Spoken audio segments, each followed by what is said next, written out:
ಸಾಮಾನ್ಯವಾಗಿ ಕೊಲೆ ಕಳ್ಳತನ ಹೀಗೆ ಕೆಲವೊಂದು ವಿಚಾರಕ್ಕೆ ಪ್ರಕರಣ ದಾಖಲಾಗುವುದನ್ನು ನಾವು ಕೇಳಿರ್ತೇವೆ. ಆದರೆ ಇಲ್ಲಿ ಬೆಕ್ಕಿನ ವಿಚಾರವೊಂದು ಪೊಲೀಸ್ ಠಾಣೆ ಮೆಟ್ಟಿಲೇರಿದೆ.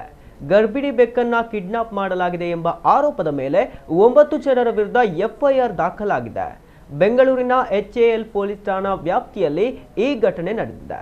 ಇಲ್ಲಿನ ಅಪಾರ್ಟ್ಮೆಂಟ್ ಆವರಣದಲ್ಲಿದ್ದ ಗರ್ಭಿಣಿ ಬೆಕ್ಕೊಂದನ್ನ ಕಿಡ್ನಾಪ್ ಮಾಡಿ ಬೇರೆಡೆಗೆ ಸಾಗಿಸಲಾಗಿದೆ ಎಂಬ ಆರೋಪಿಸಲಾಗಿದೆ. ಪ್ರಾಣಿ ಪ್ರಿಯರಾಗಿರುವ ಹರೀಶ್ ಎಂಬುವರು HAL ಪೊಲೀಸ್ ಠಾಣೆಗೆ ದೂರು ನೀಡಿದ್ದಾರೆ. ಪ್ರಾಣಿಗಳನ್ನು ಅಕ್ರಮವಾಗಿ ಸ್ಥಳಾಂತರ ಮಾಡುವುದು ಮತ್ತು ಹಿಂಸಿಸುವುದು ಅಪರಾಧವಾಗಿದೆ.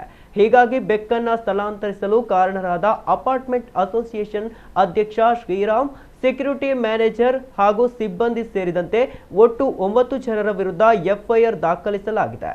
ದೂರಿನನ್ವಯ ಪೊಲೀಸರು ಪ್ರಾಣಿ ದೌರ್ಜನ್ಯ ಕಾಯ್ದೆಯಡಿ ಪ್ರಕರಣ ದಾಖಲಿಸಿಕೊಂಡಿದ್ದು ತನಿಖೆ ನಡೆಸ್ತಾ ಇದ್ದಾರೆ.